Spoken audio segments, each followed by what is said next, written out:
Your boss, John Gray, had said on the conference call that Bumble, in particular, has been showing enormous growth in March and April. How sustainable is that kind of growth? We think dating is not a fad. And, people crave companionship, whether it's a bull market or if it's a recession, or they're able to go to restaurants or they're in quarantine. And I think if you're looking at the user statistics of Bumble, the video usage alone is up 80%. The average phone call is about 30 minutes. So really, it's subset of engagements. And so we don't think this is a fad, and this endures across all cycles. So we're thrilled to be partnered with Bumble. Well, another interesting deal you had made was slap dab in the middle of this corona crisis, and that's in Health Edge. That clearly will benefit from some of this remote working, given that it's a healthcare technology company. Are we going to expect you to make a lot of wagers? And these are big wagers, sometimes more than $500 million per check. Can we expect you to make wagers that really benefit in light of how the world is changing from the coronavirus? Yeah, I mean, a lot of these, I think Health Edge is a good example of this. We try to find investments that endure across cycles. Health Edge happens to be a mission critical software business that helps insurance companies run their core operations. And that's a business that has an 80% win rate, has never lost a client in its history. It's profitable. It's very, very large. In many ways, it's outgrown traditional growth equity, but hasn't necessarily outgrown Blackstone. I think you'll see a lot more like that. In terms of COVID, there's a number of accelerants. You've seen a mass adoption of digital models. It's almost, you jump 5 years forward as if it's digital model by default.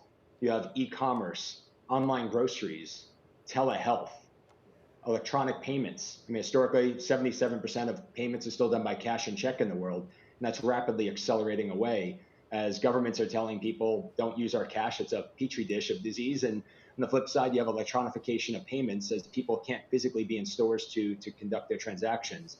So that's a huge opportunity. And then just more broadly, we're all working from home. I'm taking this interview from home, and you need the collaboration tools. Right. So we're seeing a fabulous set of opportunities being accelerated because of the quarantine. And this is a this is a very new business at Blackstone. You've already made a few bets, as we had spoken about, but there's one major competitor you have that has been scaling back very significantly in Silicon Valley, and that is Softbank.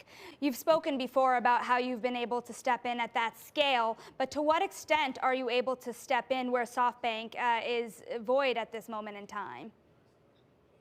Yeah, notwithstanding some of the mixed coverage I think Softbank has received in recent times, I mean, there's a lot to celebrate in terms of what they've done.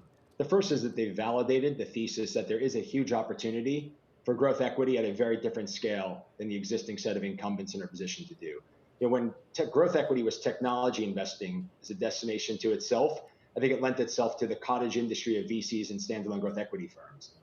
As you've had more technology enablement of traditional industries like financial services and healthcare, consumer, enterprise, and to help these regional champions become much larger global champions, it simply eclipses the scale of resources that's available in the current ecosystem. And I think SoftBank was an early pioneer in validating that thesis. Now, that said, there's quite a bit of difference in terms of how they approach it. There's no judgment on what I'm about to say, but as a general model, BXG, Blackstone Growth, we want to invest in any business that has unproven unit economics.